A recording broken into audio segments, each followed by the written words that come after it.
Take a young family with an Irish background, a great home, and swap it out for the roads of Australia and this Winnebago. Meet Pam, a leading sales executive with an idea. Kind of just had it as a dream, and we brought this into our lives. And hubby Kevin, a 3,000 ideas a minute school teacher.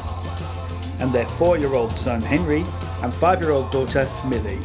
They want to drop their current lifestyle for an Australian adventure. Join the family on their journey, somewhere out there.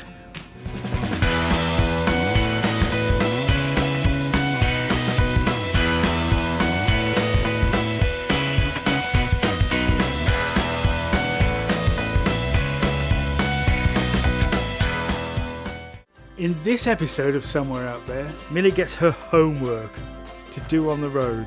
The family are fascinated by the powers of nature, and arguably they meet the hardest working man in Australia. We look at the minerals of Ted Elliott's precious stone collection and realise that things are going to get drier. Temperatures are going to soar, which might just affect the relationship.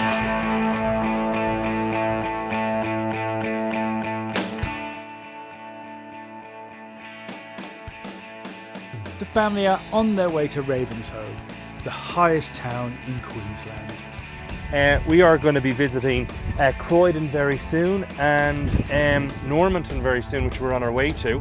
It's another 500 kilometres to go. 500 kilometres to the Gulf of Carpentaria. So the Gulf of Carpentaria will be the next frontier for us because, you know, you got that big bite sticking out of Australia in the top, and we're actually going to be there and we're going to swim in that sea. And when we get back home to Sydney and we'll look back at our map of Australia there on the kitchen wall, we'll be able to see those points very clearly, and we made it there. And I'm very excited about that.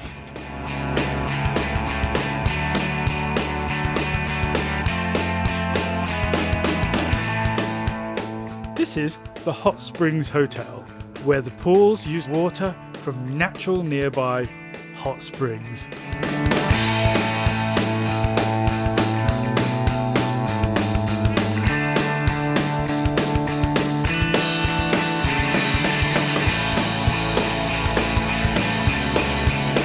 The natural minerals in the hot springs are good for the health and great after a long trip. Is it too hot? Too hot! Too hot!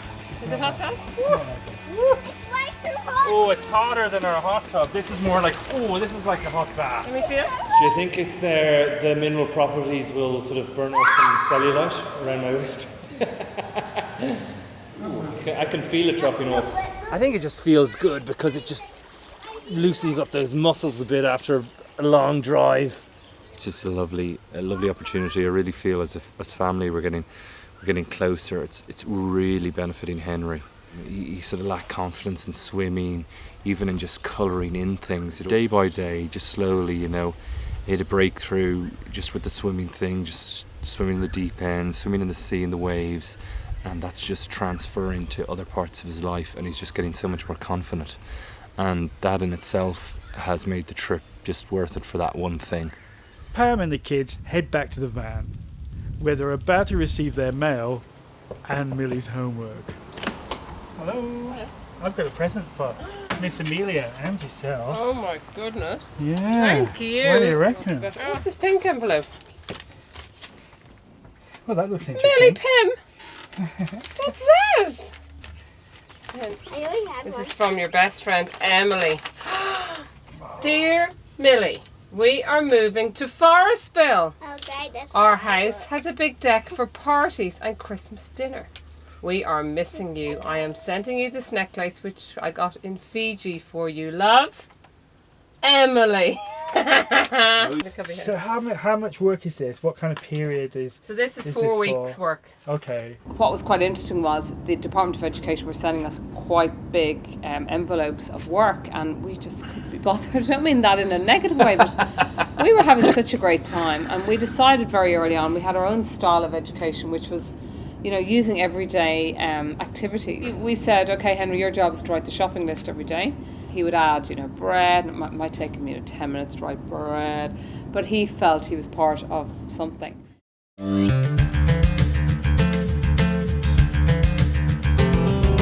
family are on their way to the Undara Volcanic National Park.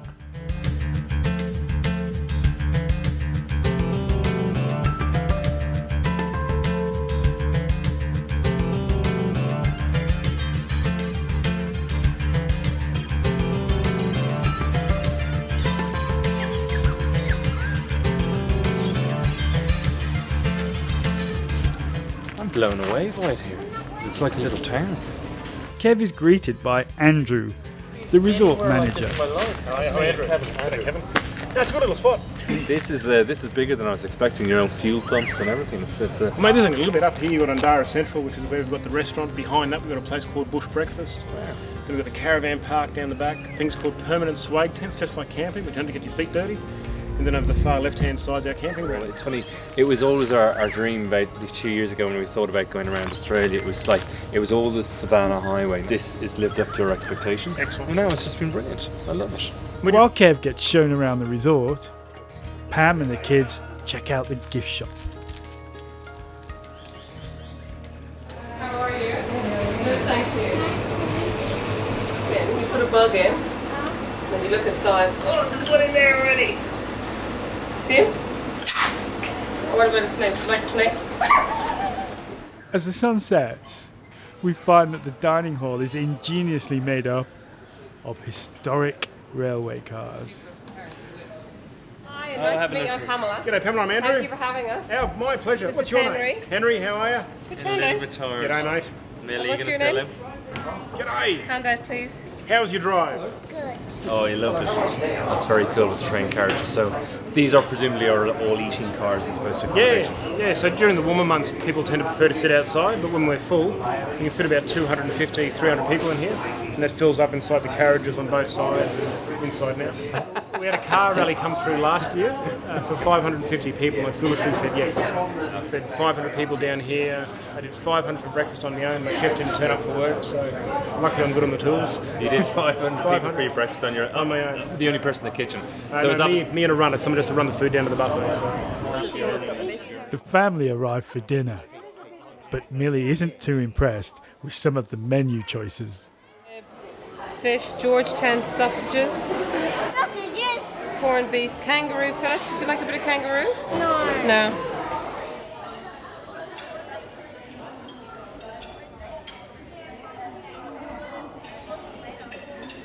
Mind you, the Georgetown sausages sound very good too as well. I think well they are kind of a local speciality, aren't they? What? The Georgetown sausages. Oh, because they're from Georgetown. It's their sausages, come on. Okay, Millie, your choice is nuggets and chips, fish and chips, or junior burger and chips. Fish and chips. You want fish and chips? Kangaroo, crocodile, and emu. Daddy's gonna eat for dinner. A kangaroo, a crocodile, and an emu. Not a whole one, Nick. Just a little bit of one.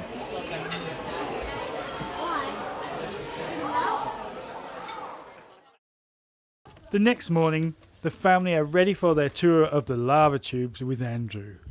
But as ever, industrious Andrew is a little bit busy. Go. As it would turn out, Andrew is back from firefighting just in time for breakfast. Just got back and thought I'd come down and say g'day and see if you're happy to go on that tour. If you want to come out on another one with me. Andrew, after finishing full day's work last night at 11 o'clock, got a call to go fight a fire. So he's just come in from work now. I trust he's going off to. You're doing a full day's work today as well. Absolutely. Yeah. I'm up to about 26 now. So. No, I'll go home and have a shower and put another uniform on and have a shave and have another cup of coffee and we can go and do a tour. It won't be a problem. Working all day here till 11 o'clock, and then from 11 o'clock till 7:30 in the morning putting out a fire. That's fair dues to him, you know.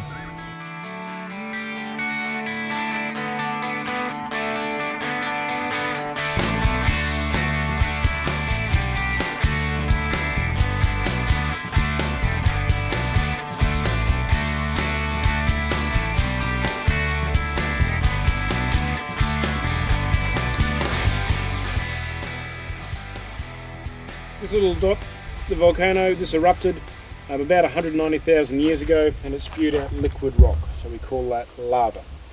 And it's erupted, put out about 25 cubic kilometres. So to put that in terms that are a bit easier to understand, you could fill Sydney Harbour about 6 times. This light little dotted line here, this is the lava tube system, about 60 kilometres in length. We're here now. Keeps going down, runs off here off the park.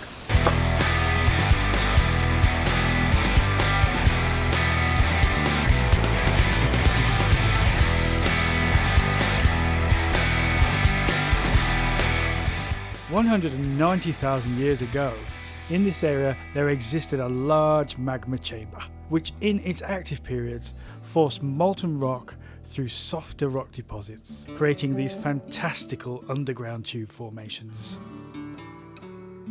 It's filled up full of lava and the top's crusted over like this top up here, so it's solidified over. One of the reasons why we think it's a round hole is when it started to cool, lava goes through a few stages, and one of the stages is like a plasticine stage, so with heat and gases it would have flexed and broken, and we think the centre may have come out. Okay. And then over time, and the rest of the roots has collapsed.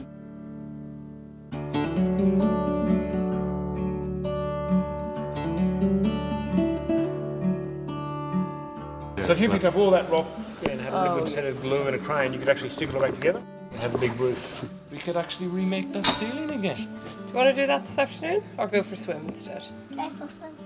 Okay, we'll go for Simpson.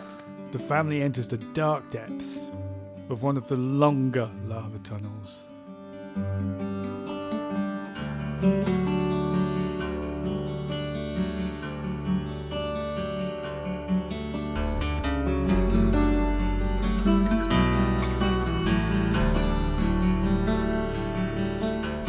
After the tour of the lava tunnels, the family say goodbye to Andrew and head over to Georgetown to Terrestrial, a museum containing Ted Elliott's famous rock and mineral collection. Okay, so who was Ted? Where to begin? Ted was a man who was very passionate about his mineral collections until he decided that he would sell it. And as I understand it, Ted put his price on it, and the price was agreed to.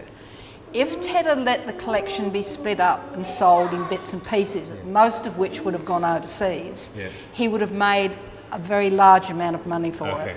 But that wasn't exactly what he wanted.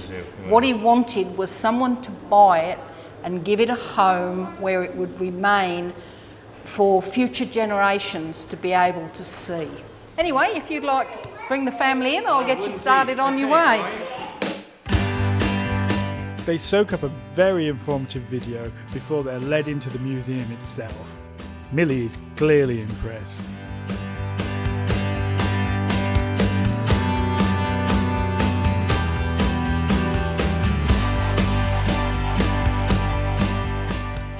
Museum yesterday, and it was like 4 o'clock. They were tired. They had no interest really in minerals. You know, Millie was fairly interested in the colours, but Henry was just being a terror. And so Kevin grabbed him, put him on his shoulders. So you need to just separate them. And then she had a lovely time wandering around the museum without him trying to rugby tackle her to the ground. Wow, they're very beautiful. You know, normally I look at opals and so on, you know, there's another opal or whatever, but this really is quite fantastic. It's boring. I mean, you know, up along the coast, like we did the Eastern Coast, we just like going to the beach, but it's not really that exciting. I mean, like, but we haven't done anything like this before. We haven't done this in Dara Caves. We haven't done, you know, where the hot springs and Inuit hot springs. You know, you don't do those things in a normal going up the East Coast, you know. Well, I met Jo yesterday afternoon in the Terrestrial Centre, showing us around the rocks. She was just a lovely lady. I just love that about when we're outside the city. We're a little bit more rural here. That people just spend that little bit of time to delve into, to be a bit deeper, I think, or delve into your personality, or just have a chat. So, but how would they know which just cut through and which not? They just... You don't until the old timers do, because they've got over years of experience and the eye for it. But the average person would find a piece, and then it's sheer luck if you don't know what you're doing. Right. You could have something worth a lot of money. You had no idea. And no idea. But it makes you wonder, all the people who must have walked over things and not realised what they've walked over. Maybe the kids should have a quick look at this map to see where we've come from. Went to Ravenshoe, Mount Garnet, and then to Mount Surprisingly in Dara, and all today we've driven from this park all the way to Georgetown. And what the plan, unless we get a better invite tonight, we were going to head to the free camp here halfway between Georgetown and Croydon. That was our plan. Pam and Kev say their goodbyes while the kids show off their souvenirs. Then the van gets a well-needed wash.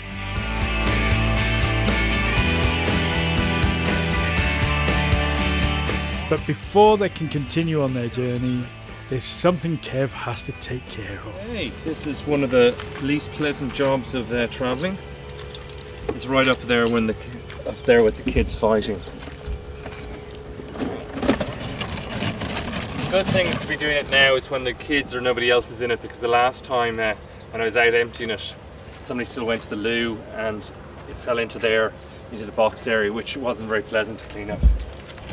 There's two essential bits of equipment when it comes to using one of these dump points.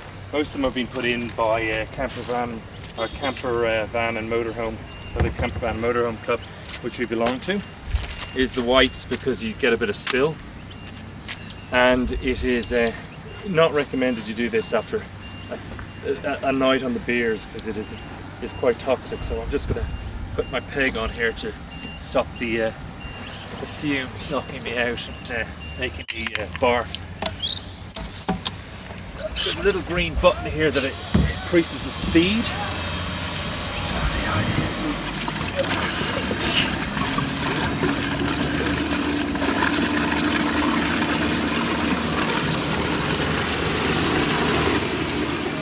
That stinks, And you know, it we'd would be just- such drama I queens, can and he'd be still there hear the slopping it all plopping out. sound of it going into Oh, that thing, and get up they off your talk about bum. women blocking childbirth out of their system. Well, that was one of the things I blocked on our trip, is emptying that cassette. I'm going to stand back in there so it doesn't splash. Do a little bit down here, give it a rinse.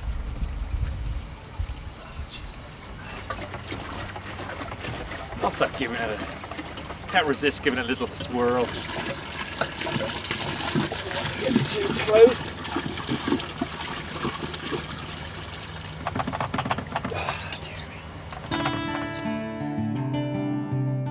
20 k's west of Georgetown is the Cumberland Mine, now a ghost town. Only the brick chimney from the battery remains, along with the lagoon. Out here, the family are completely isolated.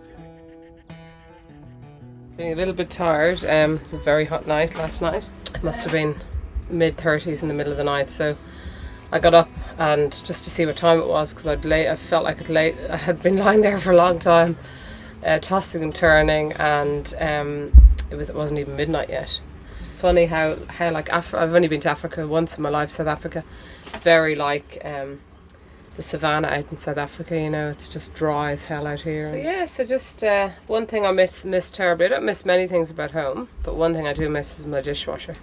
I've become the chief bottle washer, and I'll tell you what. I've noticed that you're doing that. How do you feel about that? I'll tell you what. I don't know about that. It is. That's a lie. A pain in the neck. We're here just in the middle of nowhere, and there's a beautiful billabong just over the hill here with absolutely seems like hundreds of variety of different birds and duck life. For me, this epitomises what our trip was about. It was about just doing a little bit of the unknown. It was about the extreme. I think some of us are a little bit tired and cranky this morning, but Being contained in such a small space definitely has its downsides. And every so often, things can reach boiling point. And the bowl that you're gonna.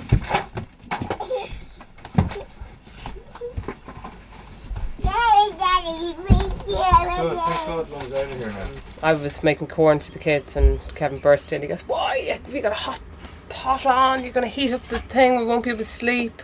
Yeah. I said, "I was only making corn for the kids. You know, you don't stop and think back in Sydney. If you put on a pot of boiling corn, you're going to heat up the whole house." Boiling corn, boiling potatoes that took about 40 minutes to boil. That was the issue, not the 5 minutes of boiling the corn. Actually, I want to say something. Come back here. But it's trying on your relationship. But you know what?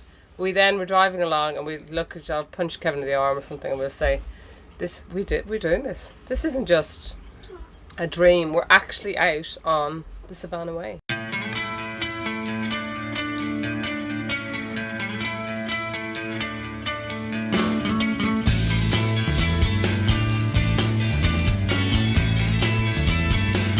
Grass is dry, they're waiting on the rainy season, it's dusty. It was one of the things that I wanted to feel on the trip, and that was sort of driving along the road and feeling I was in desert, I was in bush, I was in Australia, and it's just creeping up, you know. It wasn't a sudden dramatic change, it's just happening slowly. It's getting drier, it's getting more spindly. Sometimes it reverts back into something else, so you just see a slight vegetation change, that it's not trees, it's more sort of described as shrubs or something.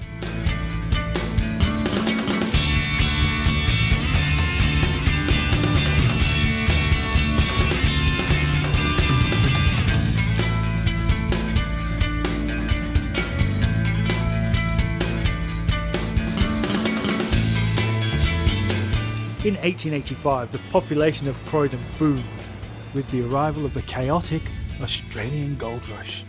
They check out the local store, and Kev inquires about the town's historic sites. Tell me, what are the things to see while we're here? One of the things that interested me had been the jails. You could visit the old jail or something like that. You can go and have a look at that. That's really lovely. Go the whole precinct. So that's part of the historic precinct, is it? Yep.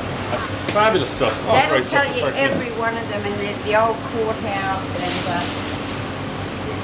there's everything. And then if you want to go out to the dam, there's a Chinese village on the way out there, all left over from when there was 30,000 people. Okay, oh very good. 30,000 people during the gold rush. 30,000.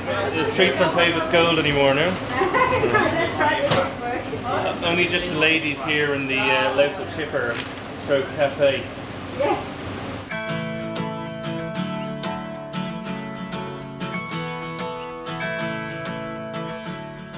This was a gold rush town. It didn't last as a town very long. There's still some nice buildings in it. But I always kind of like that sort of prison cell thing. That sort of always seems to get me excited about any kind of history things. I could imagine a mining town back, what was it, 1870s and around that sort of time.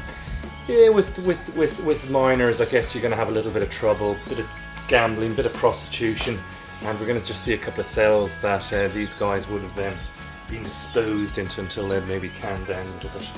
Now, okay, we have to get Daddy to agree to a few things. No more camping on the side of the road, okay? Oh, sure. No more being narky, okay? No more being narky. And no more, what's that other thing Daddy does? I'll always be the horsey. No more farting. No more farting. You gotta be joking about that. Oh, Reese, come on, it's a bit of Mum's here, come on home. Daddy and Mummy will come in here. Okay, but Dad and Mum will have Okay. this. Who's gonna look after my kids? This is a coffin what people get buried in normally. It's not made by MDF or shipboard. You have to lie down. You can sit up in it if you like. Yeah, I won't close it. Okay. Oh, anyway. How does it fit for size? It's a bit freaky, is it? It's a bit inappropriate, I think. Anyway, look at Mommy. Am I a bad mother?